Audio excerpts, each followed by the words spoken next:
There's a lot to love about our first pick, the Schlage Sense. For starters, thanks to an interactive step-by-step guide in the app, it's incredibly easy to install and troubleshoot any issues that could come up.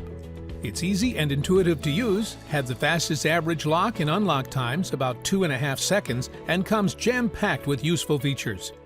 Not only is it able to store and remember 30 unique passcodes, but it comes equipped with built-in alarm sensors that will issue an alert if it senses an attack. It's also Apple HomeKit compatible, which means you can ask Siri to unlock or lock your door, and even through your remote control if you own an Apple TV as well.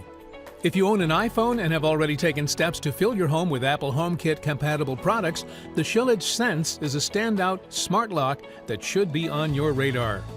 As of November 2017, Schlage has added Android compatibility, so non-Apple users can now enjoy the best smart lock we've tested. And with the addition of the new Schlage Sense Wi-Fi adapter, Android and Apple users alike now have the ability to connect to and activate the smart lock remotely.